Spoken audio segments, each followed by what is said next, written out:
Ladies and gentlemen, the NFL draft has come and gone. But you know what we got going on tonight?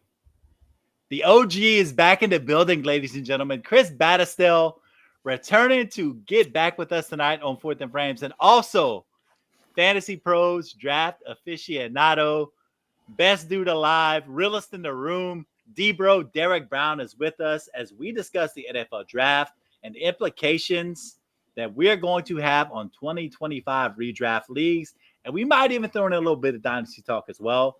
So as our boy Chris always used to say, and I'm going to say it one more time tonight, ladies and gentlemen, let's get it popping.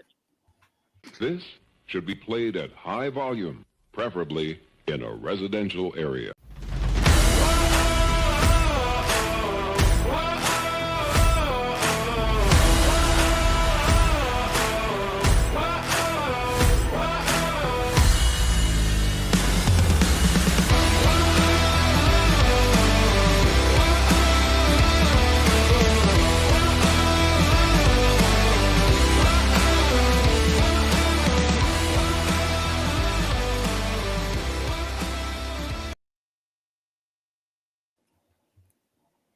And back like we never left, Fourth and Frames. I am Rhett Manuel here with my co-host, Drew Scott.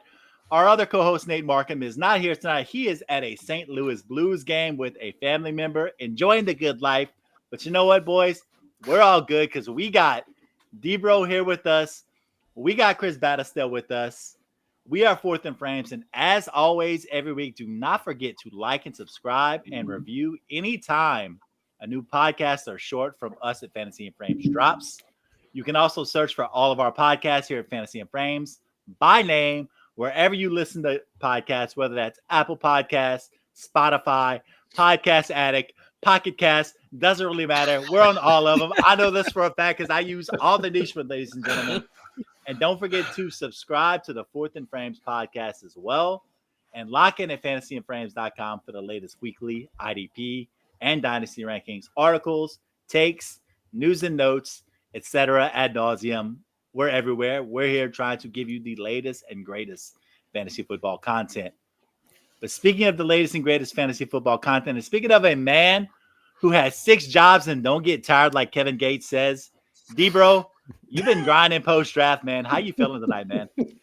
I'm doing good, boys. I've had a little bit of time to sleep. I slept in today because the grind has been real, but I'm just happy to be here and talk ball with you boys. It's good to be back in the house.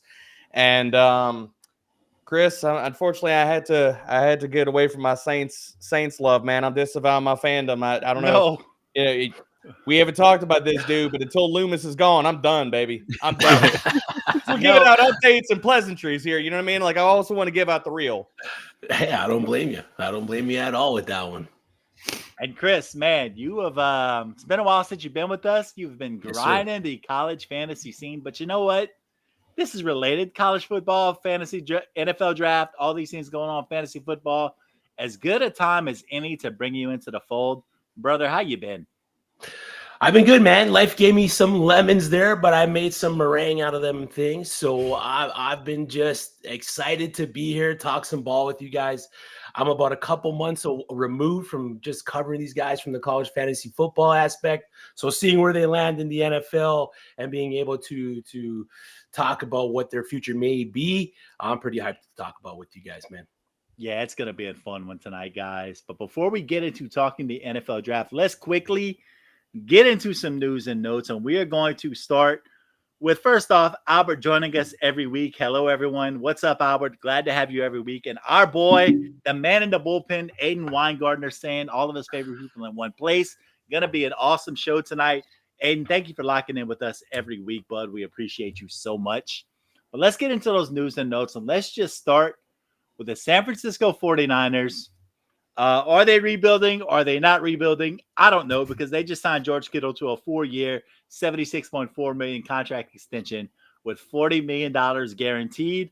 That don't seem like rebuilding money, fellas.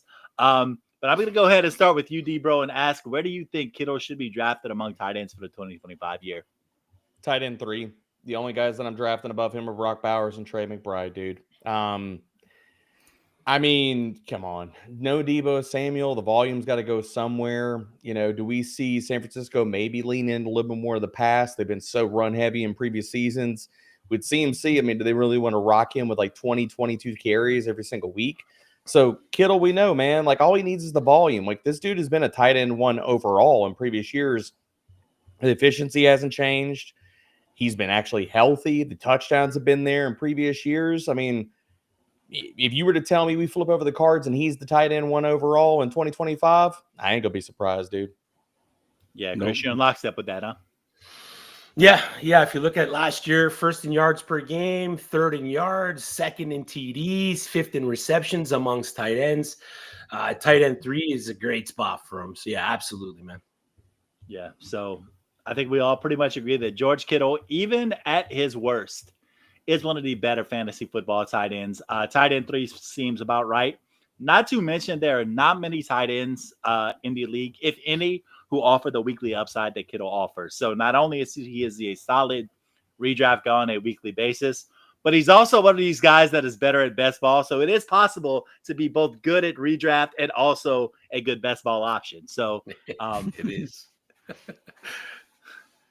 So, guys, that's all we have on news and notes. So let's just go ahead and get straight into it tonight. Why we're here, guys, we're talking NFL draft. The draft is come and gone. As always, we have some non-shockers. We have some surprises. We have some good landing spots. We have some bad landing spots. We have some things that are going to make us ask questions that we're here for tonight. And that's where we're going to start. We're just going to start at the position that probably had some of the biggest buzz heading into this 2025 draft. Everyone talked for months. Running backs. This is one of those classes. It's elite. There are 7, 8 guys who could possibly be contributors in the league. But when the smoke cleared, it was no shock who went first. Who was the first running back taken off the board and where he went. Ashton Jeanty, 6th overall to the Las Vegas Raiders. D-Bro, we'll start with you. And it's a very simple question. In redraft, how high should Jeanty go here in his rookie season? First round pick, lock it in. I think he's a top 10 pick. I think the conversation for Jeanty starts at RB3. I think him versus Saquon is where the conversation starts for me. He's a locked in top 5 pick, man. I just think that if anybody wants to have him lower than that, like a low end RB1, I don't think that when it's all said and done and we're staring down the back end of redraft season, you're going to get a whole lot of Ashton Jeanty in drafts. And I think that's right, dude. And I think the one thing that I'm not saying that in all the hype and praise and hope and all those things in draft season that Jeanty wasn't lauded like backwards and forwards about his skills and everything.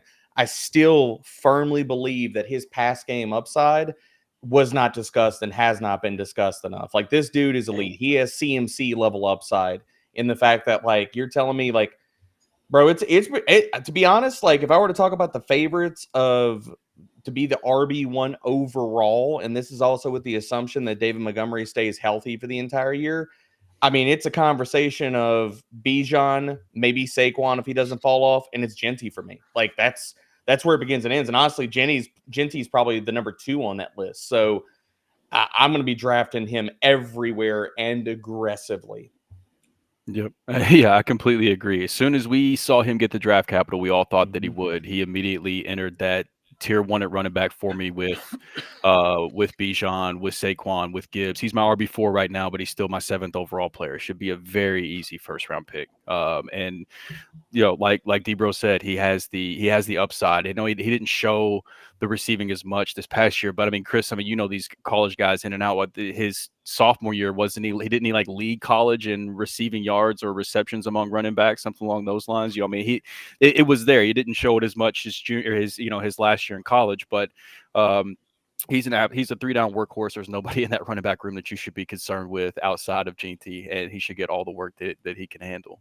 To your point, Drew, first in receiving grade in 2023, second in yards per route run. Dude's a freaking stud. Yeah. Yep. So yeah, Chris, I was going to take it to you and bouncing off of them. You probably watched Ashton Jeanty, of anyone I know, the college stuff more than anybody. Probably one of the brightest minds in the college game I know. Let's just make the comparison out now. We had a really big discussion a couple years ago about how good of a prospect Bijan Robinson was. So coming out year one, pick your poison. You taking Bijan or you taking GT in terms of upside and where they are coming out of year one? They're both electric. They both got great profiles.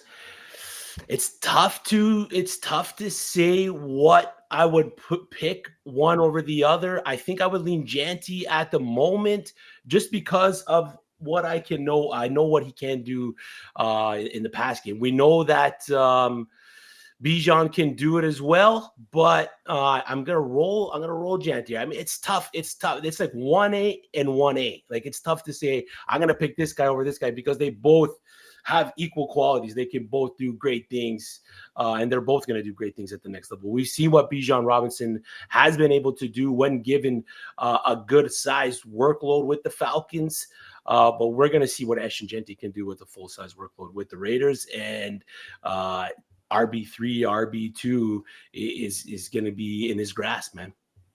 Yeah, before we throw this next question to you about other running backs, Aiden is in the chat saying that he saw the ESPN had GT going 104 in early remocks. That's Taz early for him. Me that. I don't believe that, but it's not too early. To be honest, yeah. So, but he thinks that him versus Gibbs is a great conversation. So, Chris, let's move it to you. Were there any other rookie running backs that had a good enough landing spot or draft capital to take this RB1 title away from GT? Probably not.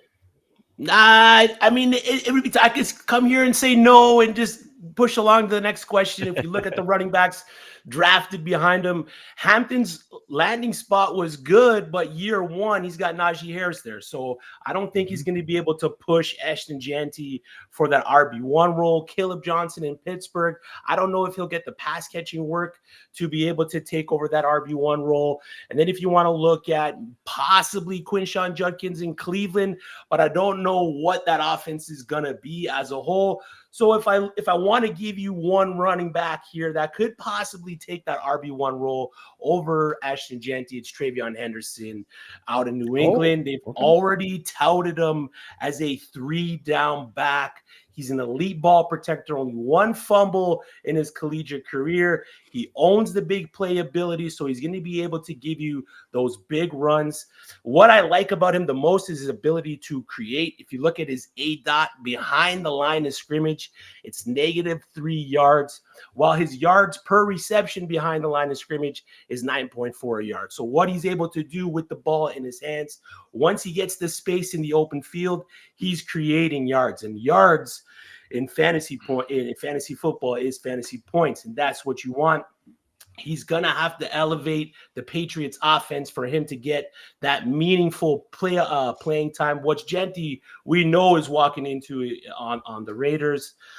He's got only Ramondre Stevenson in front of him. And if you want to look at what Ramondre Stevenson did last year, explosion just wasn't part of his game. He only had 7 runs over 15 yards. He had 7 rushing touchdowns, and he had 7 fumbles. So lucky 777s, but not for Ramondre Stevenson. And if you want to look at his receiving profile behind the line of scrimmage, same kind of thing, -3 yards, average depth of target, but his yards per reception last year was 4.2 yards. So he wasn't creating as much when they gave him the ball on either screens or just small dump offs. Design plays for the running back in the pass game. He just wasn't able to create. So I have no problem with Travion Henderson overtaking Ramondre Stevenson and pushing. I don't know if he'll be able to do it, but at least pushing Ashton Janty for the rookie RB1 role. Yeah, and I think I agree with that if there's some upside there, Travion Henderson certainly has it. We like Quinshon Judkins. I think he pretty clearly steps into that role over Jerome Ford. I think Jerome Ford has that pass catching upside. So maybe Quinshon is a 2-down back, and then Jerome Ford is a 3rd-down back to start the year. And we can go from there. But you mentioned it earlier, Chris, so we're just going to go ahead and bounce to it. There's only one other running back with first-round draft capital. That was Amarion Hampton going 22nd overall to the Chargers. So, Drew, where is Hampton for you in redraft this season? Yeah, I mean, as far as draft rankings go, right now I've got him in RB2 territory around guys like Chuba, James Conner, David Montgomery in that area, because I do think, as Chris said, that Najee will be involved at least to start the year. But that being said, I think there's plenty of room for his role to grow throughout the year. I know that they added Trey Harris in the draft. They obviously have one of the best quarterbacks in the league with Justin Herbert. So you have to also at least consider the idea that they could throw the ball more this year. I don't think that's out of the question, but we are still talking about Jim Harbaugh and Greg Roman here. So I think they're still going to want to run the ball plenty. And the Chargers, they had the 12th most rushing attempts last year, but despite that, they only averaged the 17th most rushing yards per game, and their running backs combined to average 4.1 yards per carry, which was 18th in the league. So spending a first-round pick on a running back whenever you could have addressed plenty of other holes, that speaks volumes to me. And I think the Chargers clearly understand that if they want to continue to run the ball often like they have, they needed to improve to be effective going that route. And so in Hampton, he's a solid prospect. Don't get me wrong. I don't think a team should have spent a first-round pick on him, and he wasn't my personal second best running back in the class, but he's got good size. And he has early college production. He's got over 1,700 yards in his sophomore season. He had a 5.8 yards per carry, 9.0 yards per reception, which they're pretty close to where you want those numbers to be for an elite prospect. Yeah, he's no Trayvon Henderson or RJ Harvey in that aspect, but that's neither here nor there. But now his career yards per route run, that was only at 1.09. And while he does have sure hands, my main concern with him being projected a workhorse is I don't think that he's a huge threat in a passing game. I think he's more of a check down guy. But I mean, the reality is J.K. Dobbins was a top 14 running back 6 of the first 11 weeks last season, and he only had more than 4 targets in one of those 11 weeks. So Hampton can still get there, even if he is just getting 3 or 4 check downs a game. I think the Najee signing was more about just making sure that they had a veteran in the room, and I fully expect Hampton to have a Bucky Irving-like takeover of the Chargers backfield. I just expect it to happen much earlier in the season. I mean, shit, to be honest, I wouldn't be that surprised if Hampton was the guy out the gate, but I'll at least give Najee a few weeks to be the snap leader. So while I have Hampton as a mid RB2 for draft season, I wouldn't be surprised at all if down the stretch he ends up being a top 12 running back in fantasy points per game. And the reality is you're not drafting Hampton for what he's going to be for you the first 5-6 weeks of the year. You're drafting him for that home stretch whenever rookies really start to take on more work, especially rookies like Hampton that have the draft capital. So for me, if I don't get Hampton in my redraft league and the Hampton manager is impatient and he's not getting the work out the gate, he's going to turn into an immediate buy candidate. And that might sound obvious, but you'd be surprised in a lot of your home leagues how quickly guys will sour on guys like that get off to a slow start. But I don't know, Rhett, you might disagree. What do you think of Najee's role in the backfield will be now that the Chargers spent their first round pick on Omarion Hampton? Nah, dude, I'm pretty much in lockstep with you on what you said about Najee having that early season role, because you want to talk about guys who had probably, I don't want to say higher expectations than Omarion Hampton, but even a guy like Jonathan Taylor took about a month to get fired up in his rookie season, and then it was wheels up from there. So there is always a track record. Last year, you saw it, the Cincinnati Bengals started off, they thought they were going to be Zach Moss guys, and it took Chase Brown a little bit of time, but ultimately he takes that backfield, and he didn't have the profile of an Omarion Hampton. So normally with these running backs, unless you are an Ashton Jeanty who's walking into 300 touches and a really, really poor running back room, you have to expect that these guys at least take a little bit of time, maybe a few weeks to get up to speed, adjust to the regular season speed versus preseason. But ultimately, at the end of the day, it's going to be Hampton's job. Like you said, probably by week 5, week 6, mid-season at the latest. And then Brandon Hallam is asking us, is Shedeur still on the board? To my knowledge, no, I don't think he is. Man, what a dive. But let's get into day 2 of the NFL draft with the running backs. We had 2 in the first round. We had 4 more that were drafted in the second round. Let's go over all of them. D-Bro, you have flag planted your guy, RJ Harvey, 60th overall. Denver Broncos. What's the expectation, man? Well, I was actually going to jump in on that previous question. When you ask, is there anybody that can fight Ashton Jeanty to be the RB1 or make a conversation for it? And I didn't hear RJ Harvey's name brought up in that entire spiel.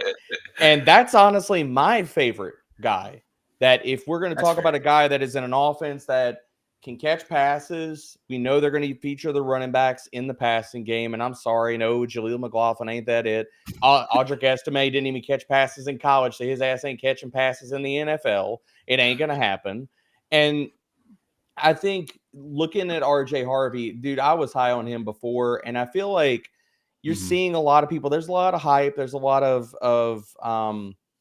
puff out there about him, but I think it's deservedly so. And I feel like a lot of people, if they're pushing back against this, that's not RJ's fault. And that's not the fault of the Denver Broncos. And that I don't think is an accurate view of it. I feel like it's people trying to push back on it because they weren't high enough on RJ entering the process before we got to the NFL draft. So they're like, I got to confirm those priors, baby. I wasn't in on him then, so I can't just capitulate and be in on him now because he got the nut landing spot. And oh my gosh, like Sean Payton invested second round capital into him, and he is actually that damn good.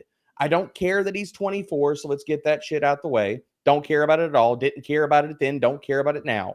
The only way I would have cared about it is if he didn't get high-end draft capital going in second or third round, and we were talking about a round 5 running back that was maybe going into the NFL as an RB2, RB3, and then you're like, well, if you don't get on the field early, then yeah, the age 24 could possibly play into it because you don't have the same runway as somebody going into the NFL that's 20, 21, or 22 years old. But guess what? That's not the damn case. He went the second round in the NFL draft. He's got Estime and Jaleel, that only players that he's having to compete with. And I don't understand how anybody is not going to look at this as freaking wheels up, man. And the talent is definitively there. He showed it multiple years at UCF. You look at the analytics, they bear it out for a player that was top 20 in breakaway percentage and elusive rating in each of the last 2 years. You look even from the receiving profile as his ability to catch passes out of the backfield. I mean, this is a guy that was flirting with like top 30 in receiving grades and yards per route run in multiple years. You go back to 2022, 11th in yards per route run amongst all FBS running backs, at least 20 targets. So the athleticism is there. Prove that at the combine. He's rocked the hell up. He can play in the passing game. We know that Sean Payton is going to utilize the running back position. He's done it every damn year he's been a coach. So let's just get that out the way. RJ Harvey's probably catching 40 to 50 passes. That's the bare minimum of this year. He's getting the high money touches because he got the second round capital. I mean, dude, since Sean Payton has been in Denver, they have not ranked lower than 5th in target share to the running back position. So, and I'm sorry, they added Evan Ingram. I'm not worried about Pat Bryant. So we're talking about RJ Harvey maybe being the third option in the passing game. Yeah, dude, he's going to catch a shit ton of passes, and he's really damn good. So he was my RB5 entering the draft process. Coming out of the NFL draft, he is my RB3. He is worth the conversation for RJ Harvey in redraft. I was kind of like live updating because I haven't gotten to my redraft ranking. So I was kind of shifting things around to give myself a rough idea of where I'm talking about, guys. RJ Harvey is a locked in top 15 back. Right now, I'm just like, and this is rough off the top of my head. I've got him at RB13, and I think he's got top 5 upside this year. And anybody that disagrees with me, I'm totally fine. Let's have that conversation. But if we're going to push back, please push back, and let's have a conversation about it right now because that's where I'm at. It's where I've been, and where I continue to be. I wish I could push back, man, but I had him RB6 prior to the process. I ended up moving him to RB4 after the draft, so not quite as high as you are, but I'm right there with you. I don't know what there is not to like. I mean, he had over 1,000 total yards by his second year. He's got a career yards per carry over 6, career yard per reception over 12, 1.45 yards per route run for his career. He tested out the ass at the combine, and I hear about the age. And once the draft capital comes, I start to care less about the age. Like you said, bro, if you get on the field, then what's the age is less of a concern. And then the other thing I've been seeing is, well, what if Audric Estime and Jaleel McLaughlin are more involved than we think they are? It's like, man, you realize those are the guys here. What are we doing here? Led Sean Payton to be like, you know what? I need to invest second round draft capital in a running back. Like those guys were they were the motivation for that. Like, yeah. So it's just I don't get it, man. I don't see it. I'm right there with you. I love him for Dynasty. Love him for redraft. You said you have him at RB4. Okay. So I have him right above Travion, and that's only because if you look at these backfields, I'm more worried about Ramondre Stevenson stealing volume and touchdowns at the goal line than I am about anybody on Denver's roster. Yeah, that's fair. So that's why I have RJ Harvey. The only running backs that I have above him are Ashton Genty and Amarion now. But that's where I'm splitting hairs, and it's a difference for me versus Travion, because going into the draft, Travion was my RB3. And so it's not like I'm just looking at situations right now in production for this year, like the next 2 years. Yeah, no, that's completely fair. But yeah, and the volume concern, and the volume questions about Henderson, I think, still persist until we actually see it in the NFL. Like, how much volume is he going to be given? Now, the efficiency, I don't question at all, but goal line, Ramondre, and the overall volume are the questions that I have about Travion. I don't have any of those questions about RJ. Yeah, no, I think those two are extremely close. But once Harvey got the draft capital, he cleared Judkins and Caleb Johnson pretty easily for me. I know we had something in the chat about Harvey versus Caleb Johnson, but I agree. I tell people that, but he's a better player than Judkins. Like, and again, we can have that conversation if anybody wants to push back, but. No, we're just going to go ahead and get straight into Quinshon Judkins going 36th overall to the Cleveland Browns. Chris, what's your outlook for him? I mean, Cleveland clearly has a statement of intent. It's clear that they don't believe in Jerome Ford, Pierre Strong, whoever the heck else they had taking Judkins 36th overall. But what's your take on it? What's your viewpoint of everything with Judkins and where he stands in your rankings and in terms of usage for 2025? Well, I don't necessarily have a set of rookie rankings constructed, but as for the Browns, I think he's entering the year as the potential RB1 for fantasy. I mean, that's for the Browns. For fantasy, I see him as a back end RB2. If he gets the full workload, he gets the passing work, he can be that top end RB2 for fantasy this season. And then as the older generation of running backs filter their way out of the league, he has the potential with depending on the workload that he gets with the Browns at future years to be a back end RB1. We saw what he was able to do his first year at Ole Miss, almost putting up 1,500 rushing yards on the career, 5.2 yards per carry, 46 rushing TDs. Took a little bit of a back seat to TreVeyon Henderson when he went to Ohio State, but he chased the natty and he got that national championship. He averaged 258 fantasy points across 3 seasons, so he's not afraid to get you those fantasy points. He got the DC, the landing spot, and the system. If you look at what Cleveland Browns ran last year, 60% zone gap rushes. And if you look at Quinshon Judkins' career in college, he's a mainly zone gap rusher. About 54% of his career rushes are going to fit into what Cleveland Browns want to do rushing the ball. So a lot of potential for Quinshon Judkins in that offense. Will he cash in on that potential early? Probably not. But once the season goes on and seasons in the future, I think he can be a stud. Yeah, so my concerns with that, Chris, that I want to run by you. You give me your thoughts. Career yards per reception is 7.2. That's like Ollie Gordon and some other guys' territory. 0.73 yards per route run. The 0.73 yards per route run, like the pass catching metrics aren't there. He's got Jerome Ford there, and so if he doesn't get the passing down work, and then he turns into a 2-down back that is you're hoping for rushing touchdowns, but then he's on a bad offense too. Does that cap the upside, or do you think just the pure volume can overcome the worries with the passing down work, or maybe you don't have worries like that I do? No, absolutely caps his volume at that point. Yeah, like I said, he becomes that back end RB2 where he's going to be limited in touches. He's not going to be in on third downs. He's not going to be in on a lot of the passing downs. So yeah, absolutely caps his value. You pretty much have almost a Najee Harris at that point to your disposal, and not a lot of people enjoy having Najee Harris on their fantasy teams. I want to kick this back to yesteryear, because the way that I see this backfield working out, I think the Dylan Sampson pick is indicative of that. This is going to be, I really think Stefanski looked at this and said, we're going to go just run it back with an updated version of Nick Chubb and Kareem Hunt. That's the way that I look at this backfield. I think Sampson is going to take the passing down stuff. Judkins is not a pass catcher. No. He's going to be the dude doing the heavy lifting. He's going to be your guy in positive game script. Now, it's a good question.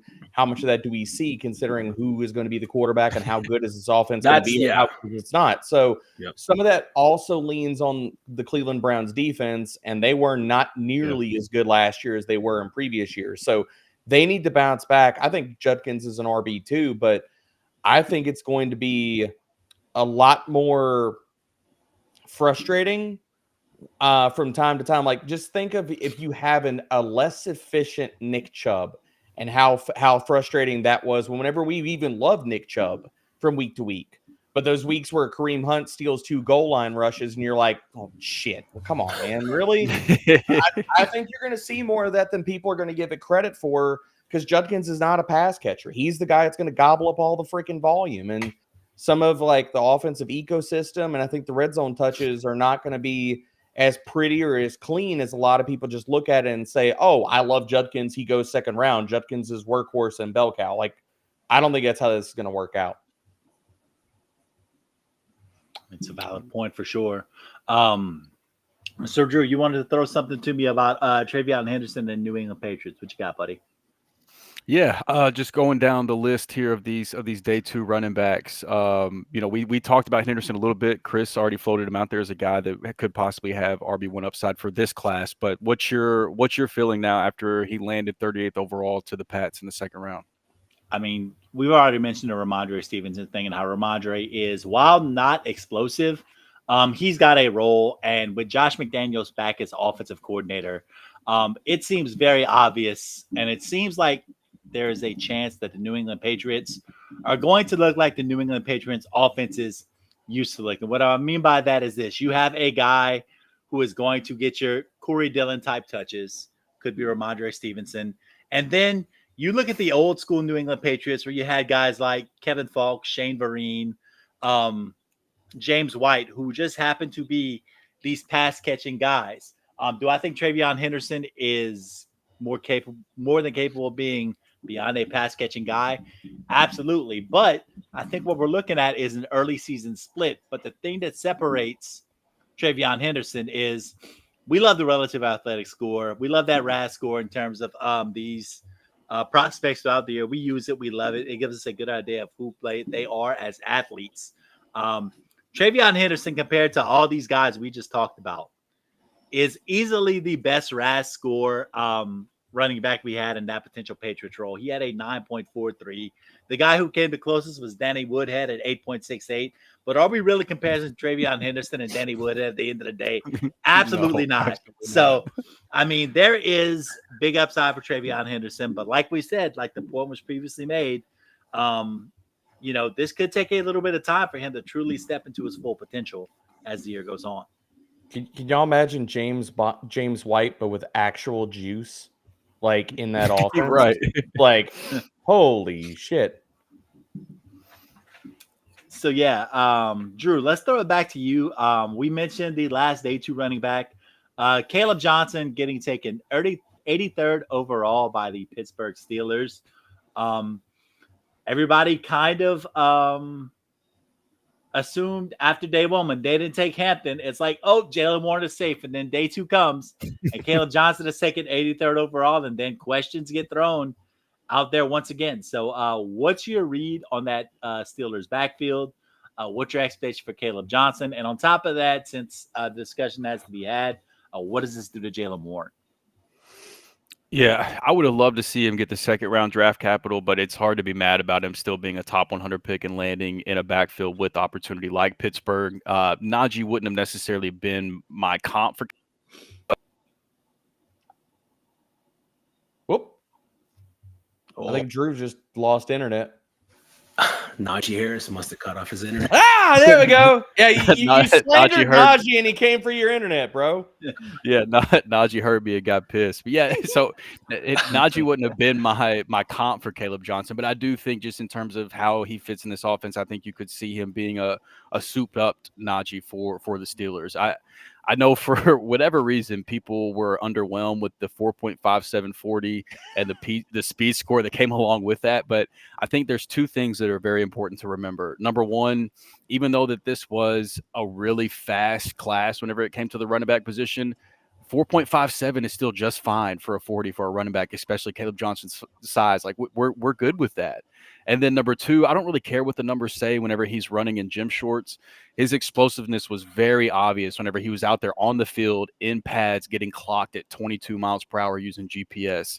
And that equates to being like a 4.3 runner. So I care about that a lot more. I want to know what you're doing in pads. Like the gym shorts don't mean too much as much to me at that point. Now, kind of similar to what we talked about with Judkins, the downside is that the upside can be somewhat limited when you're a 2-down running back in a bad offense with limited scoring opportunities. Now, even though I don't think that Caleb Johnson is as bad of a pass catcher as the 0.94 career yard per route run numbers suggest, I think a lot of it just has to do with his role in Iowa's offense. But I would imagine, despite that, Jaylen Warren is still going to hold on to the majority of the pass catching opportunities for the Steelers for at least next year. And if we're just talking redraft, I'm going to assume that Jaylen Warren's still going to have a pretty consistent role in the offense. So I like Caleb Johnson, the player. I think he's going to get a large majority, if not all, of the carries that were left behind by Najee, which, if I remember right, was like somewhere between 250 and 300 carries. Like it's plenty of work to go around. But there's still questions of how efficient the offense is going to be. Are we really going to get a full year of Mason Rudolph and Will Howard at quarterback? So there are still some concerns. So I have him more as a high-end RB2 or a low-end RB3 for redraft for this year. And then the stew with JT Brew. JT, appreciate you joining us. Says he wants to like Caleb as a Steelers fan, but he is nervous, understandably so. But let's quickly go around the frames, guys, and let's wrap up our running back talk with our favorite Day 3 running back. D-Bro, let's start with you. Yeah, I'm just going to start off with the arbitrage Bashal Tootin here. Everybody loves Bashal Tootin because he's explosive. They're willing to discount and talk about it. You're not worried about Travis Etienne. Y'all ain't worried about Tank Bigsby when we're looking at redraft and dynasty and stuff. Bro, I'm telling you, that's the exact same player. They got the same draft capital. Both of them are extremely explosive. I love Jarquez Hunter because he's going to be free money. And if you're telling me you feel like some kind of way about Sean McVay, definitively he's going to ride one guy, and we know who it is. Have y'all not been around fantasy the last few years? Like before Kyron Williams, y'all all thought that. And it wasn't Cam Akers, then it wasn't Darrell Henderson, and eventually it was Kyron Williams. This is the updated version of Rashad White here, okay, people? And Jarquez is the guy that's going to end up, I'm telling you right now, he's going to be the guy leading that backfield by the end of the season. Chris? Before we move off this, I just want to say I'm so glad to hear it from somebody else other than me, because I didn't want to be the one to say it because I'm a Rams fan and it would feel like a homer pick. But he's the one guy that's different than those other two dudes. Like they don't have a carbon copy of Kyron Williams. So they said they were going to add explosiveness to the offense, and they went out and did it. And so I'm and for everybody that believes in Blake Corum, I mean, 3rd-round capital, and then he doesn't do anything in his rookie season, and then the Rams feel the need to follow up with 4th-round capital the next year, and y'all think that's not a damning indictment on Corum? Okay, continue being an ostrich. Have fun. I don't know what else to say. It's just willfully not listening to what the team is doing and showing you with draft capital and moves. Chris, who's your favorite Day 3 running back?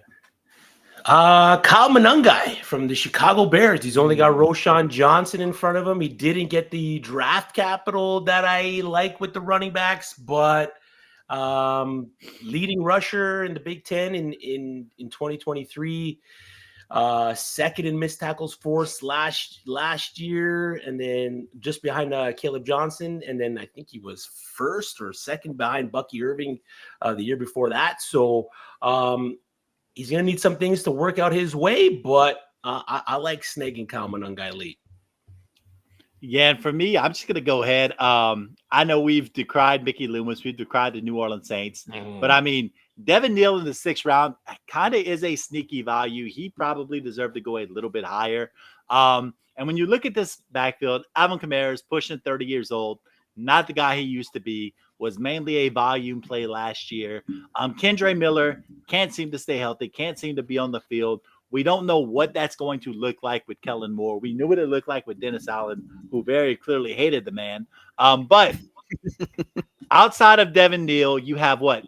Clyde Edwards-Helaire is a non-factor. And then he has only Kendre Miller to overcome before he potentially takes over that running back 2 role. So there is sneaky value here with Devin Neal. And as we've learned, with a Kellen Moore offense, especially with the Philadelphia Eagles, yes, last year Saquon Barkley got 400 touches, but that was Saquon Barkley. Alvin Kamara is definitively not or has ever been Saquon Barkley. So I think we can more or less expect there to be at least 2 running backs helping out in that New Orleans Saints backfield this year, which kind of makes Alvin Kamara a little bit more of a stay away and a little bit overvalued in drafts as well for me too this year. So, Drew? Yeah, I mean, it feels like cheating. I took the easy one, or I took the guy that was the 2nd pick in the 4th round. A lot of classes, he probably would have been a late 3rd round pick. But he was a guy that jumped off the spreadsheet to me before he even did what he did at the combine. Like, he had the early career production at North Carolina A&T, and then he transferred to Virginia Tech. Was immediately had 1,100 total yards as a junior. He's got good size. He's got almost 6 yards per carry, 10 yards per reception. The fumble issues are concerning, but and if that continues, it's going to be really tough for him to carve out a consistent role. And I know he does have Travis Etienne and Tank Bigsby ahead of him right now, but look, the reality of that is that neither the Jags' current GM nor head coach drafted either one of those guys. Like, they have no commitment to either one of those running backs. And Josh Norris shared a clip from an interview with their new GM, James Gladstone, where he mentioned that he presented Tootin's name as a priority target for them on day 3, and that they had a vision for him in their offense whenever he was going through the interview process to try to get hired as the Jags GM. And so I fully expect Etienne to start the year as the lead back, assuming he is on the team. But I do think that Tootin will have a role in this offense, and he's the exact type of guy in a redraft league that I want to use to fill out my bench. And I think that the hype will translate. The hype that he got from the draft period, the combine period, I think that'll translate in your rookie drafts. But as far as redraft leagues go, assuming that Etienne's still on the roster, I don't think that the hype's going to get out of control. And I think he's just going to be one of those dart throws that you can have toward the end of your draft. And so those are the type of upside dart throws that I like to fill out the end of my bench with. That's exactly what I was getting ready to say. It was the fact that in a redraft league, I like to take your surefire guys in the early rounds. Look for somewhat of floor guys in the mid rounds so you can fill out with the flex that have some upside. And then later rounds, you want to be firing off those high upside guys that you don't really know if they're going to hit, but if they hit and they take off, Lord, they can help make a world of difference inside of your team. So I love that insight as well. So we've talked running backs. Let's get into the wide receivers. And D-Bro, we're going to stay in Jacksonville because Travis Hunter got traded up for him, went 2nd overall. So let's just ask the obvious question. This will be a 2-parter. First off, can redraft managers trust Travis as a fantasy option in 2025 with the possibility that he could play both sides of the ball? And then secondly, what did this do to Brian Thomas Jr.'s fantasy value this season? Well, I'll lead off because it's a short answer on BTJ. Nothing. He's still the in question wide receiver 1. He's still going to earn a crap ton of volume.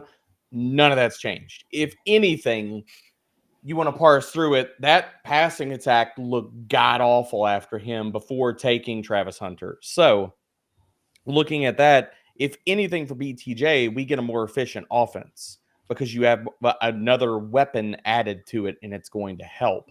Now, as far as Travis Hunter, we all debated back and forth about what his role is, and I was very adamant about he's going to be a corner first and a wide receiver second, and I have completely flipped on that because you do not, if you're the Jacksonville Jaguars, give up that amount of equity, make that aggressive of a move, take him at 2nd or overall. If you plan to play him as a full-time corner, that move does not happen.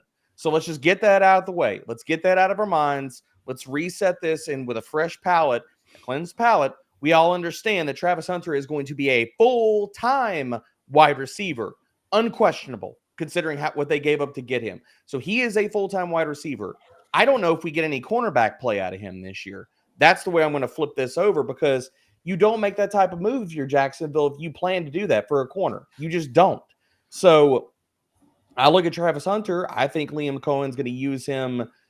I honestly think he's probably going to be their starting slot wide receiver, probably going to play 60% inside. And a lot of people are not projecting it that way. But if you look at Travis Hunter's game, he's going to have some growing pains in the NFL. You're not going to stick him out there on the perimeter and ask him to go play X, ask him to go play on the perimeter, unless you're talking about a lot of off coverage, zone heavy team and stuff like that. So for me, I think Travis Hunter is either, this is going to sound really spicy. I think he's either a low-end wide receiver 2 or a high-end 3 this year. Considering if you look at this offense, how it's going to run, as consolidated as it is BTJ and it's Travis Hunter, and it's who the hell else is going to even get a 16% target share in that damn offense? Nobody.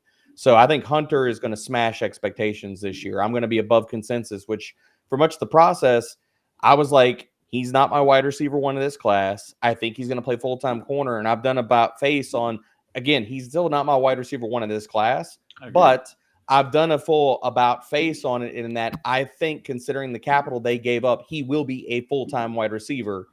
So, yeah, I love Travis Hunter this year. Draft him with confidence. Yeah, and I'm going to go ahead and extend upon what you said about Brian Thomas Jr., where he was stepping into a situation this year where there was not going to be anything to distract teams from doubling him. You could argue that even with Travis Hunter going on the other side and potentially taking some target share, Brian Thomas Jr. is going to be better off this season. He's going to avoid some of those double teams. It's just going to be a very, very good situation. And probably best of all, the player who probably benefits the most from all of this is Trevor Lawrence, because I have been very well documented as being out on Trevor Lawrence, but this is the type of move that can convince me to get a little bit more in and bump him up in my rankings, because there is more upside to him at this point. Mm-hmm. I don't disagree. I mean, I think the other part about this, and I didn't mention this with BTJ, dude, he did everything down the stretch with freaking Mac Jones throwing him the damn ball. Yeah. If he gets actually like catchable targets on a consistent basis from T-Law, yeah, wheels up. Let's go. Yep. BTJ, and I'll frame this. BTJ has wide receiver 1 overall upside this year. Yeah, he does. I could see it. I like it. Chris, let's go ahead and let's talk about the guy who throughout the process, we heard everything. He's not fast. He hates football. He's the worst. He hates football. Yeah, he hates football. He doesn't watch film, so he must. He's too slow to get drafted in the top 15 picks. I heard from everybody. Yeah, it's never happened. Yeah, cherry picking bullshit. Anyway, go ahead. He went 8th overall, and in my mind, he is a lock for 130 targets in that Carolina Panther offense this year. What is your expectation for Ted McMillan? Oh, you're muted, brother. Muted. And the over cashes. Chris, you're on mute. There you go. I don't even know how I got on mute. I've never used this. But yeah, it's right up there with what you said, Rhett. The high volume receiver. He's walking into Carolina as the tallest wide receiver in the room. Bryce Young finally has someone that he can see over the offensive line. He's just going to be able to pop it up there and put it into McMillan's hands. But if you look at what his profile was in Arizona and what he was able to do as a Wildcat, career 2.34 yards per route run, 26 receiving touchdowns. I'm excited for his role in this Canales offense. I'm fading all the he's not fast enough or he doesn't love football. The numbers and what he's been able to put on tape tell me otherwise. I'm excited for Bryce Young and what he was able to do in the second half of the football season last year. And if he can carry that into 2025, which he should be able to do with the weapons around him, it's Teteroya. I've heard it so many times I still can't pronounce it. He has the potential to see double-digit touchdowns for me this year. And if he can hit that mark and get to that double-digit touchdown mark, he could be wide receiver 1 for Chris is T-Mac if you're nasty, okay? Yeah. Well, it's T-Mac for me then, because I'm a nasty boy. Let's go. So I'm uncomfortable calling him T-Mac. I don't know, man. I don't. Tracy McGrady guy or Tracy McGrady guy? That's Yeah, fair. I get That's it. fair. I get it. That's fair. I had the all blue T-Max whenever I was in school, man. So it's that nickname holds a special place in my heart. But look, McMillan was a dog. I didn't understand any of the doubt. I mean, he had right off the rip, first year in college, 700 True, it's yards, called prospect fatigue. 8 touchdowns. It had to be Fatigue, it. dude. That's all it is. The only receiver in college that had at least 1,300 receiving yards the last 2 years. Like along with the 2.34 career yard per route run you mentioned, he had a .106 career first downs per route run. Like there wasn't anything to like other than we didn't like his 40, and he said he didn't like to watch film. And it's just like, man, you got to turn the TV off at some point and just and block some of that out. The prospect fatigue really was at an all-time high. So it made me so happy to see the draft capital come through, and the landing spot's gorgeous, and I love everything about it. He's the exact type of rookie receiver that I want to draft, not really so much for what he's going to do the first 4 or 5 or 6 weeks, but he seems like one of those typical rookie receivers that the second half of the year he's just going to go fucking bonkers. He's gonna smash, dude. And the one thing I can never reconcile with people talking out both sides of their mouth about him, was you compare him to Drake London, you compare him to T. Higgins, you compare him to Cortland Sutton pre-injury, and then in the same breath, y'all want to be like, but he's not that good. What? Make that make sense. I can't make that math, dude. You can't do it. You make those comps, and then you're like, but I gotta shade him. Whatever, dude. Y'all wild, man. That's crazy. Y'all hear me out on this because I just had a silly goose take with all this TED talk. Okay. Thank you for attending my TED talk. Anyway, very well done. Very well done. But it just feels like the Ted McMillan hates football is this year's Will Levis puts mayonnaise in his coffee. True or false? Well, I mean, I think the it's Will more Levis like hate was justified. I will see your Will Levis Mayo, and I will raise you Jamar Chase doesn't know how to catch a football. There it is. Oh, without the stripes. Yeah. I will see your Mayo, and I will raise you with stripeless footballs. Oh, yes. That was classic. Yes. That was the one. Yeah. So, classic. Drew, let's go ahead and get into Emeka Egbuka going 19th overall to the Tampa Bay Buccaneers, moving from one crowded wide receiver room at Ohio State to yet another one in Tampa. Should we expect anything out of him during this rookie season? Yeah, so I mean, from a talent standpoint, Egbuka absolutely should have been drafted that high, but I was so pissed off whenever it was the Bucs that did it, though. Like, he feels like such a safe prospect, given the fact that he had the early career production, despite the fact that he's always been in a crowded receiver room. He's been efficient as well, 2.64 career yards per route run, 0.127 first downs per route run, which outside of Debro's boy Trey Harris, most receivers in this class weren't even close to those career numbers. The problem is Mike Evans isn't going anywhere this year.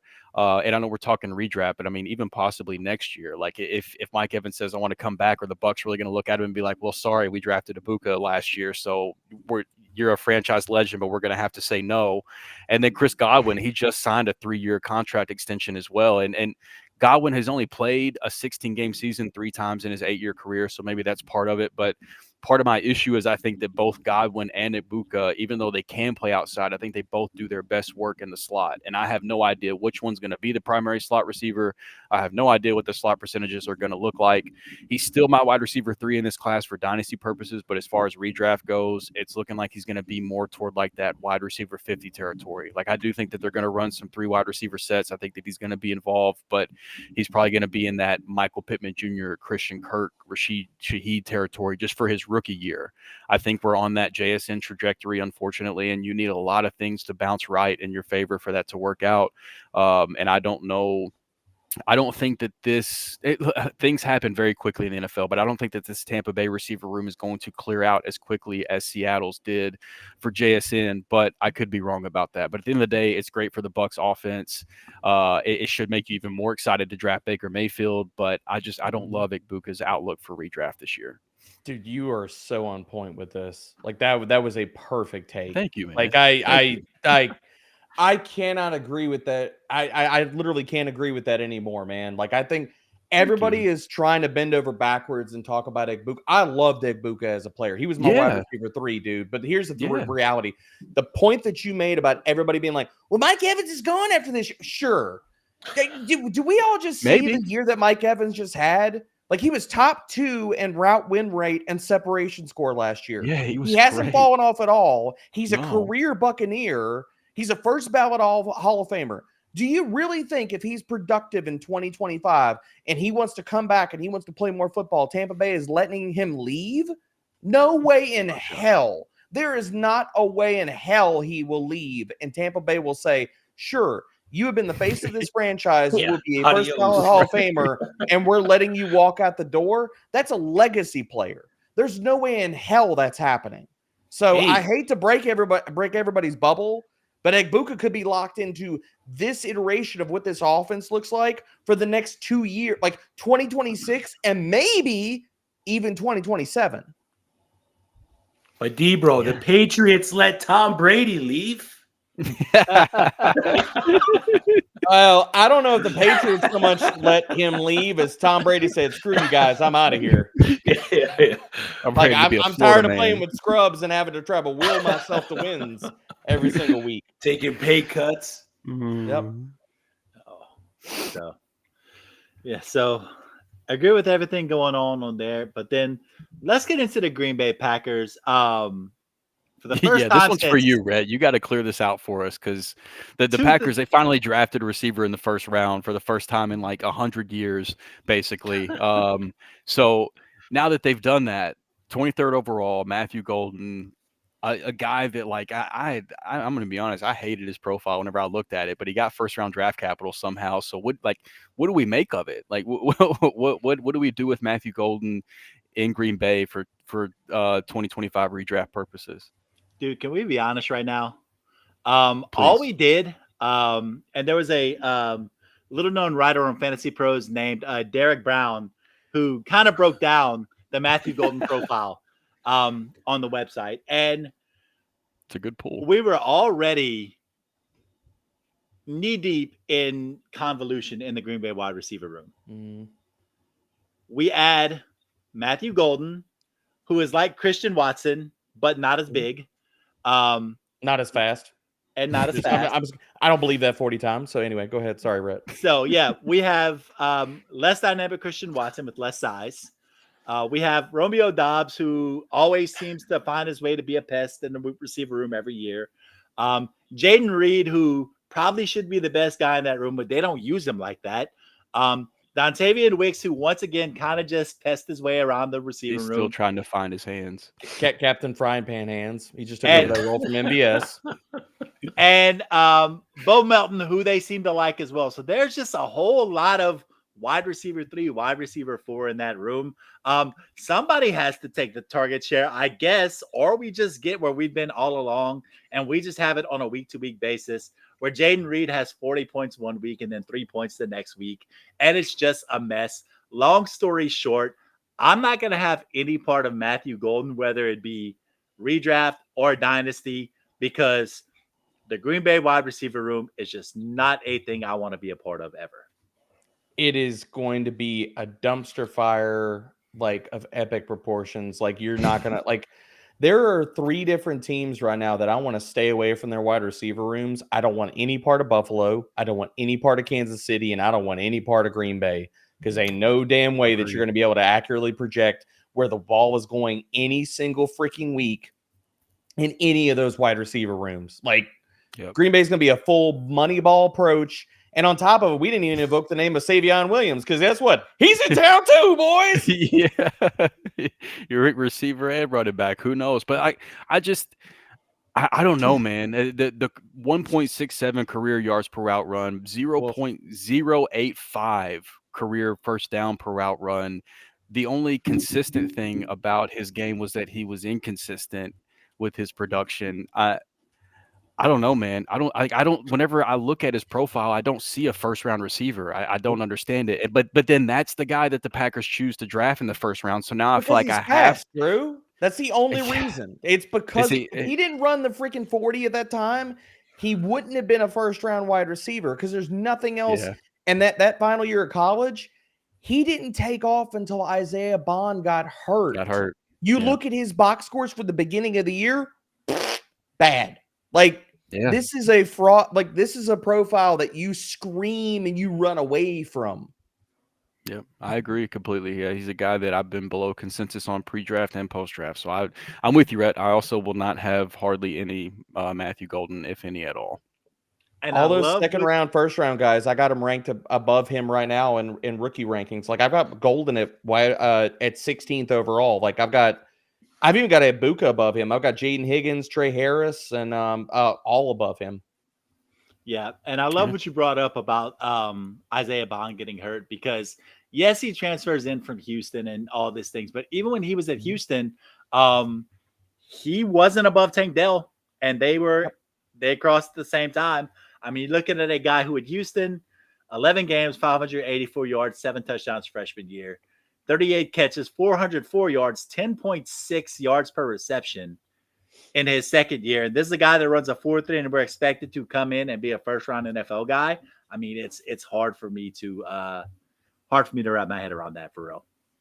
Even if, and then you add the size into it too. So it's like, even if you wanted to say he had a high-end target earning profile, like you wanted to even say he's Chris Olave and stuff like that, how much red zone usage do you project for him? Like, at that size and the profile and stuff like that, it's not like he's going to be a red zone weapon. So, like, you're like, okay, well, I guess he's got to break off big plays, but how many of those are you going to expect a year? So, like, the touchdowns, he's probably living in that, like, 4 to maybe 6 range.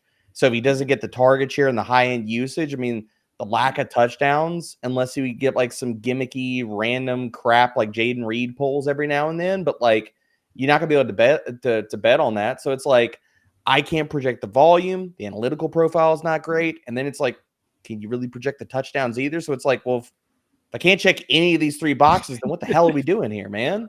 Oh, we're just draft capital agnostic. We're just married to draft capital, because that never goes wrong and NFL teams never screw it up.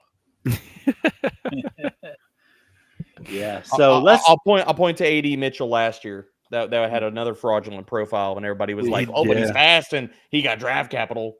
He was never good. Yeah, so you're not wrong. Let's go around the frames real quick for our favorite day 2 or day 3 wide receiver for redrafts leagues. Debro, we'll start with you, and I'm going to go ahead with a quick shout out. 45 minutes away from me, Ove Como High School, stand up. Trey Harris playing quarterback for Malik Neighbors. Yeah, 45 minutes away. They were on the field at the same time. Harris playing quarterback. Talk about him. Why do you love him, D-Bro? Dude, he was my wide receiver 2 going into the NFL draft. He walks out of this. Trey Harris, where are you at, baby? He is my wide receiver. He was my wide receiver 2 entering the NFL draft. He is my wide receiver 3 of this class exiting the NFL draft. And shout out to Trey Harris, also Louisiana Tech alum. People ain't clue to that. But Trey Harris is my favorite guy, man, because he didn't get enough respect in the process, because he didn't run a fast 40, because 40s really matter so much about wide receivers. I was told that Puka Nacua was too slow. Cooper Kupp's too slow. DeAndre Hopkins wasn't a burner. T. Higgins was too slow. Drake London was too slow and couldn't separate when he came out. T-Mac is too slow. I mean, just the list goes on and on. But I digress. Trey Harris is that dude. He is a damn good route runner. He's not going to get enough respect, and everybody's going to sit here and talk about, oh, the Los Angeles Chargers want to run the ball. Trey Harris's production profile was fraudulent because it was Ole Miss. Turn on the freaking tape, man. He's a route runner, 4 days. He wasn't a one-year wonder. He was top 10 in yards per route run in each of the last 2 years. He has proven versus man coverage. He can beat that. He also has a well-rounded skill set, man. Like, he can break tackles. He can produce yak. And then we're going to talk about, okay, well, but the Los Angeles Chargers are just going to run the damn ball so much. Yeah, the Los Angeles Chargers that last year in weeks 8 through 18, when Justin Herbert was finally healthy, Ladd McConkey came on. They were 7th in pass rate over expectation. They were also 11th in neutral passing rate. That offense, you're saying, is going to go back, and just because they got Amarion Hampton, they're going to go back and they're going to run at a top 5 rate, even though Justin Herbert's going to enter the year actually healthy, and they added weapons to the offensive side of the ball. Trey Harris is going to be a screaming value, dude. Like, I think he isn't in the range that he walks out, and I'm not worried about Mike Williams, and I'm not worried about Quentin Johnson. I just want to put that out there. So looking at all this, dude, Trey Harris could easily walk out of his rookie season with a very similar Ladd McConkey-esque type of rookie season. Yeah, love it. Chris, go ahead. Tell us about your guy for your favorite day 2 or 3 wide receiver. I'm going to go day 3 again and get a little bit in my bag. Stanford wide receiver, Elic Ayomanor. I mean, he's got a little bit of a crowded pathway for him to make it. But the situation on Tennessee, he's really only got to beat out Van Jefferson for that 3rd wide receiver spot. If you look at what Tennessee does offensively, they ran 11 personnel 75% of the time on early downs. Coach Callahan, who came over from the Bengals last year, has been known to run 11 personnel. So he's going to have the 3 wide receiver sets on the field. So if he can beat out Van Jefferson, I like Elic Ayomanor as either a early redraft waiver wire ad or someone that you can throw on the back end of your roster when you are drafting for redraft. 1,800 yards. Stanford wasn't a high volume passing offense. He's only got the 126 receptions through his 2 seasons, 2.12 yards per route run, 12 touchdowns, 6'2", 210, runs a 4.4 40. I know it's not a giant thing, but he can be that burner to replace a player like Van Jefferson. I don't know who dropped the tweet, but someone dropped the highlight package of Ayomanor just burning Travis Hunter in one of their games. So he's got the chops to do it on the field and against professional type players. So Elic Ayomanor, for me, I believe didn't get the draft capital in the NFL that I thought he deserved. But if he gets the opportunity, I think he'll take it and run, man. I heard he fell because of medicals and some of the interview stuff. Yeah. Talent's definitely there. And then, I mean, after Calvin Ridley, somebody got to catch passes, dude. Yeah, exactly. They brought Lockett in as well. But Lockett's going to be the main slot guy. That's more just locker room guy. Exactly. That's more the veteran presence. Yep. So right now it's Calvin Ridley, and then I mean he's got the opportunity to find a role there. Yep. All right, moving into my favorite day 3 wide receiver, 4th round draft capital. I know we mentioned the Kansas City receiver room being an absolute hot mess, but if there is one thing that separates Jalen Royals from the rest of these guys is that he's just got a different profile. He is a guy, he can unequivocally be able to come in and give them something else that receiver room does not have, which is a little bit of physicality. And if we can take that and we can go a little bit, I'm not saying he's going to come in and set the world on fire, because Xavier Worthy, Rashee Rice, Hollywood Brown, I mean, all these guys have had their moments in the league. But as that wide receiver 4, knowing how much Kansas City likes to throw the ball, knowing that Hollywood Brown doesn't exactly have the greatest track record of staying on the field, knowing that Xavier Worthy is 160 pounds soaking wet with his quarters in his pockets, this, that, and all these other things. I mean, we are just an injury or 2 away from Jalen Royals being a maybe. I'm not saying it's a slam dunk, but what I'm saying is if you have a late round draft pick in a dynasty draft, a rookie draft, and you have that opportunity to take a guy like Jalen Royals and you're betting on upside in that 3rd and 4th round, I feel like you can do much worse. God, I love the prospect. I hated the landing spot. Ugh. So what are y'all's thoughts on, let's just say Rashee Rice isn't ready to start the year, and I feel like Jalen Royals. Or nobody's talking about that, or he gets suspended, because nobody's talking about that right now, but it's a possibility.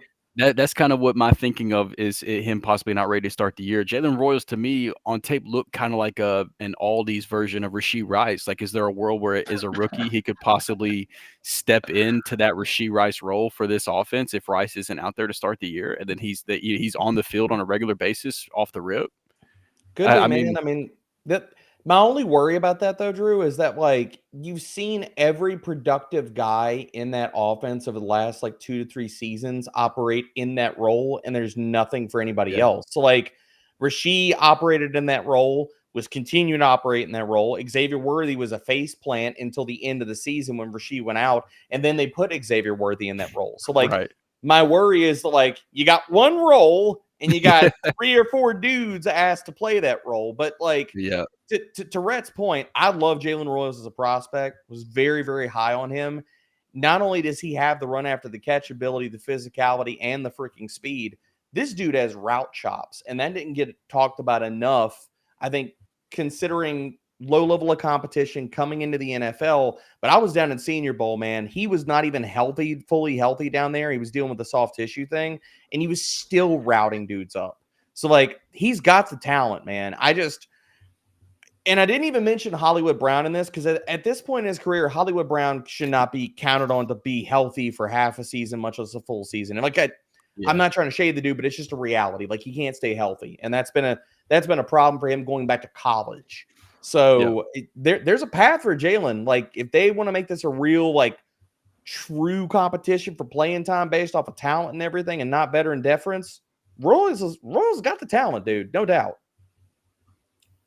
And Drew, let's close it out around the frames. Who's your favorite day 2 or 3 wide receiver in this class? So I'm going to start this off saying that D-Bro's answer to me is the right answer, but I knew that he was going to be on the show for this one. I was technically in the show sheet before him, and I was going to put it down. I was surprised you left it for me, to be honest, man. It was oh shit, they left it a gift wrapper for me. That was nice. It was only a common courtesy because I knew that you were our guest, and I knew watching the pre-draft stuff that was your guy. So it was just a common courtesy to the guest. But if I'm going to pick somebody outside of Trey Harris, for me, it's Jaden Higgins with the Houston Texans. So a lot of this is my faith in CJ Stroud. I think that he's due for a bounce back this year as long as they can keep him upright. And for that to happen, Jaden Higgins is going to have to play a role. And I think the Texans agree, given the fact that they took him with the second pick in the second round after trading back. So, it's weird. It's ironic because I struggled all offseason trying to decide which Iowa State receiver I like more between Higgins and Jalen Noel. And now they're on the same team, and I'm trying to decide it all over again. But for redraft purposes, I think that Christian Kirk might get in the way of Noel's snaps in his rookie year, whereas I think Jaden Higgins is set up to be opposite Nico right off the jump. I think in 2 receiver sets, Jaden Higgins is going to be out there on the field getting snaps, and so the opportunity for targets is going to be there. I think that they were like 5th or 6th in the league in pass rate above expectation last year. So I mean, they're going to throw the ball. He's got sure hands. He only had 2 drops on 129 targets. He was an early producer with 747 yards and 10 TDs by his second year. He had a career .104 first downs per route run. Like the profile overall looks pretty solid. He got the draft capital. He's attached to an elite quarterback. I know that they have players that they can play in the slot, but personally, I would love to see some big man slot snaps for Jaden Higgins. I think he would thrive in that role. The first thought of that I saw was from Matt Harmon's reception perception profile whenever I read it on Higgins, and it made a world of sense to me. And so I would love to see some of those snaps for him. I think that would raise his value even more if they could go that route. So I think just being on the field for the amount of snaps that I think he'll be on, I think he's going to be an instant contributor as soon as his rookie year. Drew, to your point, do you know who my comp was for him when I wrote him up before Senior Bowl back in January? Michael Thomas. I want to see him in the big man slot role. Yeah, I want to see him in the and there's a possibility of him doing that in Houston, man. Like Christian Kirk could play both. Like you could see the two of those guys interchangeable, and it's not Kirk playing 80-90% in the slot. Like that's a possibility, dude. I would love that. I think that would be even better for his value. So we've talked running backs, we've talked wide receivers. We are still here, but we still got 2 positions to get through. So let's quickly run through these tight ends. And D-Bro, Tyler Warren was expected to be the first guy off the draft. Chicago said, we're not going to do that. They take Colston Loveland with the 10th overall pick. Was it the right call? And what's your outlook for Colston Loveland, especially considering they've got all this talent and Cole Kmet is a proven NFL asset as well? Man, okay, so I don't think it was the right call personally, but some of this comes down to how you're going to utilize that one. what role is he going to play? If you're talking about you want your tight end to have yak ability to break tackles, use him underneath and stuff like that, maybe split him wide a little bit, but you're really using him underneath and just saying, hey, these are free money. These are dessert yards. We're going to make easy completions, and I want you to just go boss dudes. Then you go with Tyler Warren. If you want Colston Lovell and you're saying, okay, I want to use you down the stretch to stretch the seam, route running, we're not asking you, because Colston Lovell, and one of the big glaring things about his profile is the lack of missed tackles forced. Like this dude, like quietly, people don't talk about it enough. Like he's not a high-level yak generator. He's more closer to Evan Ingram. I keep hearing this Sam Laporta comp, and I do not agree with it at all for a player that only forced 8 missed tackles in all of college. Like that's it, period. So I personally wouldn't have gone with Colston Loveland because he wasn't my tight end one in the class. I had Tyler Warren in a tier of his own. But to the other side of that, I think if you're looking at like just the profiles and stuff, like I get why Chicago, it just depends on how you wanted to utilize them. So like I think it was the wrong call, but Ben Johnson, it depends on how he's going to utilize these two guys. Now, as far as his rookie season outlook, Cole Kmet's still there, man. Like, and I don't know.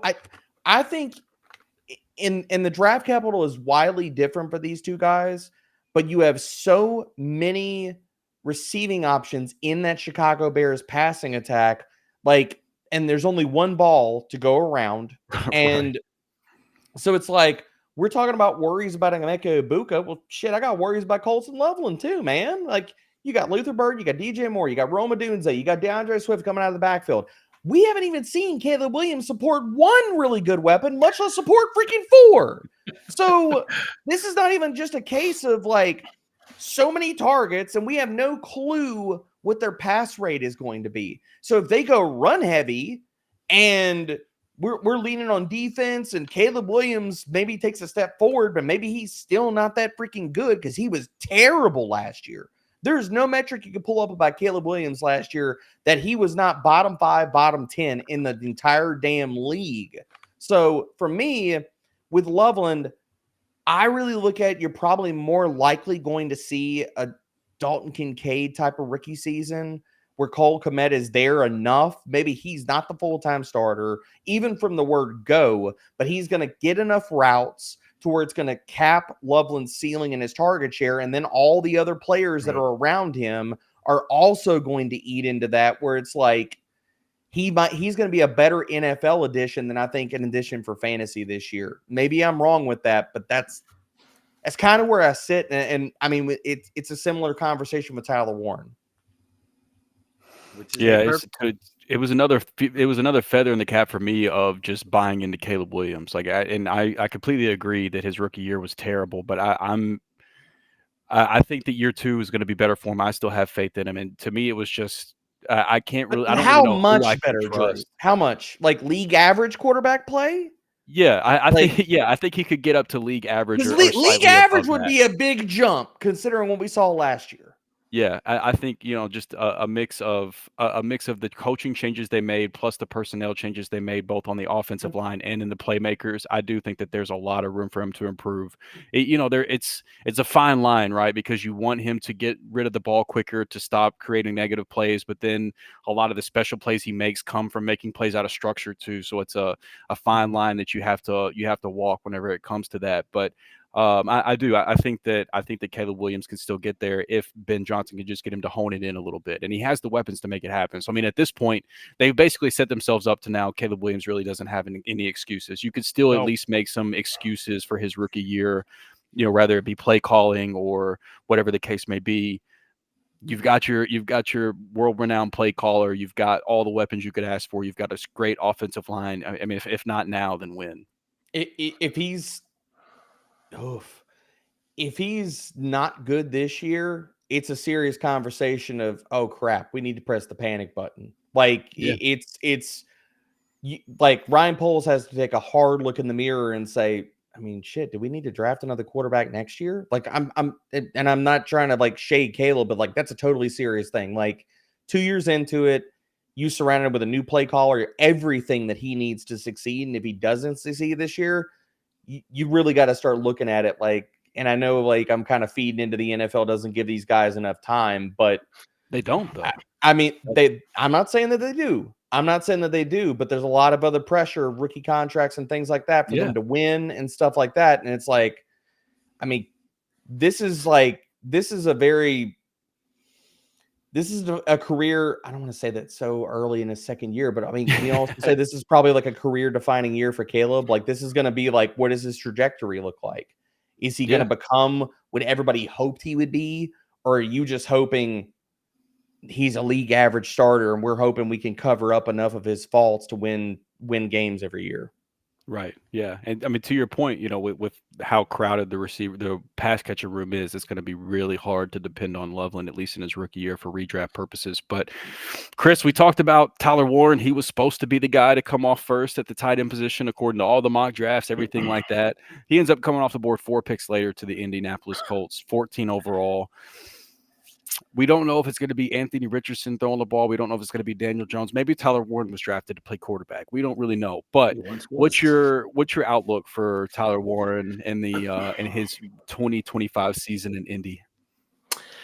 For redraft purposes, not great. I'm not looking forward to Tyler Warren in this Indianapolis Colts offense for the 2025 season. If you look at what the Colts did last year, 26 pass attempts per game, that with Anthony Richardson as the starter, minus the game where he exited early. So that's about 9 total starts for Anthony Richardson, or 10 total starts for Anthony Richardson there. And it just wasn't great. 26 pass attempts per game puts him second last in the league across the whole board, 32 teams. Of those 26 pass attempts, he only completed 12 and a half of his passes. So just under 50% completion percentage. Is he going to be that bad again this year? Most likely not, but how much more are we expecting Anthony Richardson to get better in the passing game? 53% of his passes completed, 55% of his passes completed. So that's not a recipe for success for Tyler Warren to accumulate a ton of fantasy points in 2025. The one silver lining, I guess, out of this offense, even though tight end last year wasn't a focal point for the Colts, I believe Kyle Granson was the highest targeted tight end in that room, and he was the 5th option behind every other wide receiver. He only had 30 targets and about 180 receiving yards. So not great production.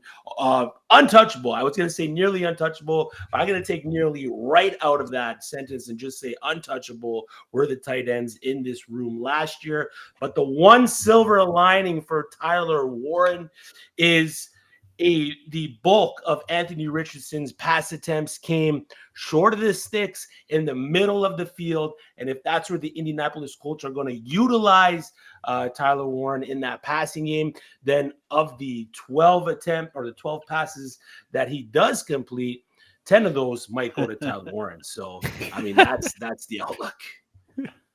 That's tough, man. That's tough. But it's hard to disagree with any of it. But to your point, the reason the tight end position might not have been a focal point for this offense might have been the fact that they were relying on Kyle Granson as being their tight end one. So, yeah, they didn't have a Tyler Warren. Noelle Cox says hi. Will Mallory says hi. Jelani Wood says hi. Oh! The only reason the Colts tight end room Actually, has been bad is because Jelani Jelani Woods was hurt. If Jelani Woods was healthy, they would have had a great tight end room. But yeah, you know thank you, Drew. Thank you. Yes, agreed. Although we have nothing to go off of, but I agree. I agree with you. I'm glad you're going to agree score. because I had been given so much shit about Jelani Woods by these two guys over the last few years. So I'm so glad you're here. I just had to drop him off of a Dynasty roster today. I was crying in my hands, man. I dropped him on like 3 this offseason. Every time I drop him, I send a picture to Drew. Just be like, we got done with a rookie draft today, and I was like, "Bye, sweet prince. Hopefully, I see you later." Give him the Vikings funeral. In the arms of an angel, Jelani Woods, fly away from here. You could play that whole video of Indianapolis Colts tight ends. Arms of an angel, and it's just like the video of those depleted tight ends. Oh, God. Tight end room. Quickly, Before we get too far off the rails, let's talk quarterbacks. It only seems to be one that matters for fantasy relevancy this year. That's Cam Ward. Ended up being taken as the first overall pick and lands in Tennessee. Debro, should fantasy managers be drafting him as a top 12 quarterback this season? That's bold. Hell no. Hell no. Like, I'm not even drafting him as a QB2. Like, Woo. I mean, out of all the quarterbacks, like in fantasy and stuff, even in Superflex, like just like, I mean, in Superflex, you're going to need a QB2 and stuff like that. But like, to me, how do you construct a ceiling outcome for Cam Ward to be a top 12 quarterback or even top 15 in year one, dude? Like, is it going to be the pass rate? Maybe, maybe not. Is it going to be the weapons? Okay, you got Calvin Ridley and a whole lot of what? Is it going to be Cam Ward's legs? No. Well, then what path does he have to like paying off in fantasy? I mean, like, I know everybody's like, oh, he's done to speed a QB1 and the 101 and the NFL draft and like, but the other thing we need to step back and say, okay, like, what's the path to fantasy goodness here? Like, I just don't see it, man. Like, could he do that? Could he show flashes in 2025 and maybe he's on that fringe and we're talking about him in that light as a possibility in year 2? Maybe. But that's also giving like Tennessee a lot of credit that like they put some actual weapons around him. That was like, I thought Tennessee's draft was fantastic from what they did.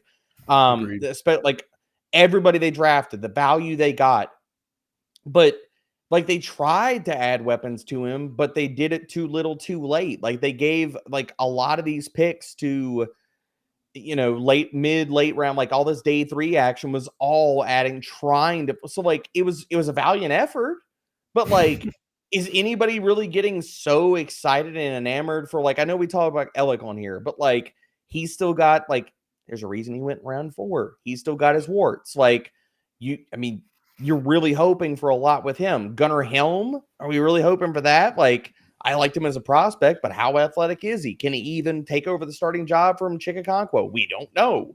Then who the hell is it? I mean, who is it, man? So no, I'm not saying I'm not going to ever draft him and redraft in 2025, but I don't see a path to top 12. I sure as hell don't see a path to top 15.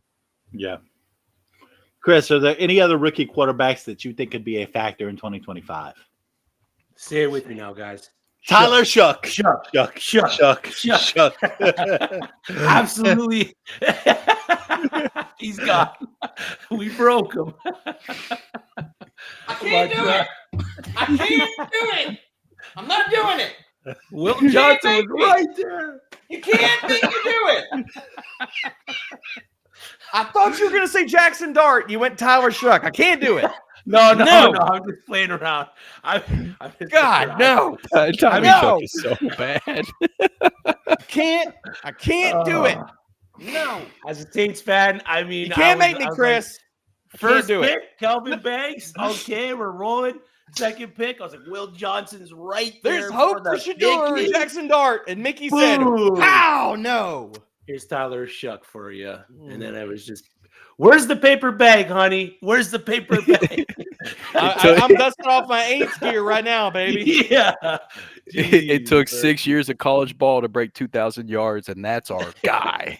Dude, I was high on Tyler Shuck compared to like a lot of people are in the process. Now, I know like some people got over their skis in the process. And they're like, he's a first round pick or he's QB1 on some boards. And I'm like, oh, come on, man. That's not, we're not living in reality. That's not a real thing. But anyway, sorry. Go ahead, Chris. No, you're good. Nothing to apologize for.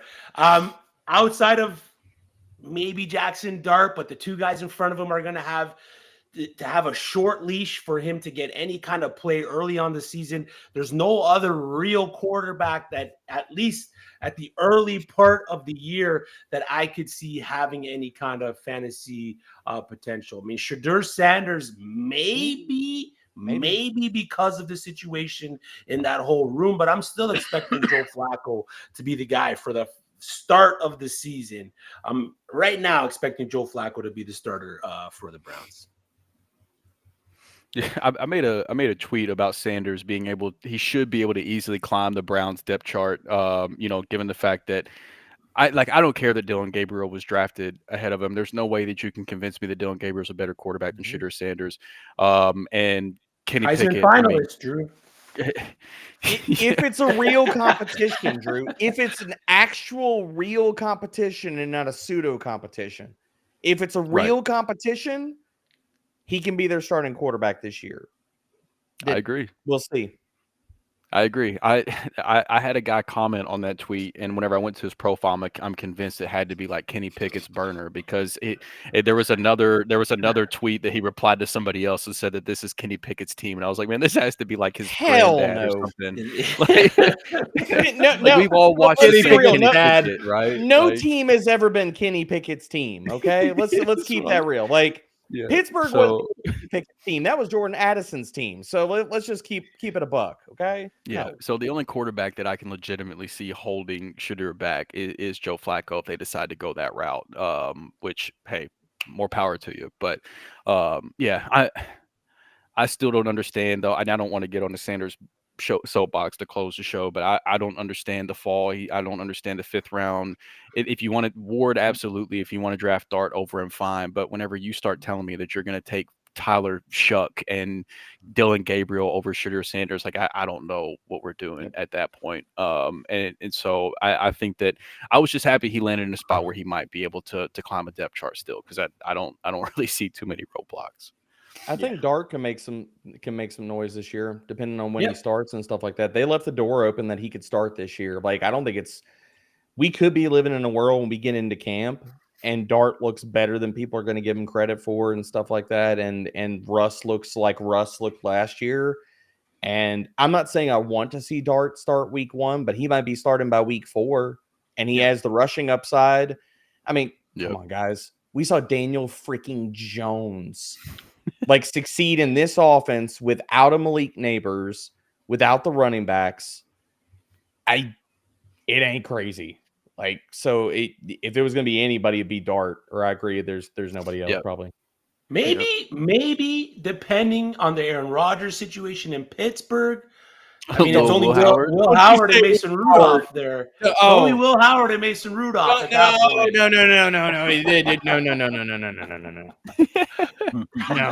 No, I can't. I can't with Will Howard. I can't. Nope. That's fair. I can't either. But I'm just saying that the QB battle. Buckethead Rudolph is keeping that job. Buckethead Rudolph. Dude has his head is shaped like. Oh, I thought you meant because he got hit in the head with a bucket. Oh no, it looks like a bucket, legitimately. If we get 17, if we get 17 games of Mason Rudolph, it might be his own teammate that tries to hit him over the head with the helmet this year, man. I don't know how we could make it with 17 games of Mason Rudolph, but that's probably the best track to a top pick for the Steelers, so it might not be a bad idea. Yeah. I did. My heart can't take Will Howard. What was the Will Howard and Nancy Kerrigan? What was that? What was the other chick's name in that? Tanya Harding. Come on now. Tanya Harding. There you go, Rhett. And Chris, you just made a reference that nobody that is probably going to get outside of us. Outside of me. I don't even know if Drew knows that reference. I don't know. Drew, maybe Drew. No, I don't think I do. See? Told you. You date yourself, man. Come on. God. You got to watch that. You'll know what I'm talking about, Drew.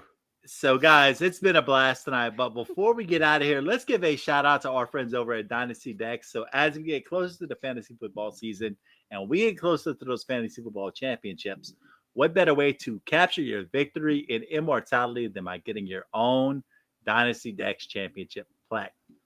TheDynastyDex.com provides fully customizable championship plaques for your fantasy football leagues. All you got to do is use the promo code FRAMES and receive $5 off the purchase price. Once again, promo code FRAMES, $5. Battlestel showing you one right there. All you got to do is Frames listener league right there. You son of a bitch. All you got to do is head over to theDynastyDex.com today and use that promo code FRAMES for $5 off. So, guys, before we get out of here, we had a lot of fun. We talked running backs. We talked all the positions. Next week, we are going to be back in our way too early 2025 redraft rankings for the quarterback position. But before we get out of here, let's go around the frames. Let's talk to our guests. D-Bro, Chris, what do you got going on right now, whether it's inside or outside of the fantasy football space? Chris, you lead it off. Beauty before age. Oh, all right then. I'll take that. I'll take that. Just being honest.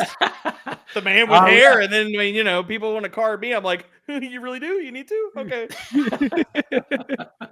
A trip to Turkey. Sorry, Rat. I don't want to step on any kind of sensitive subject where it.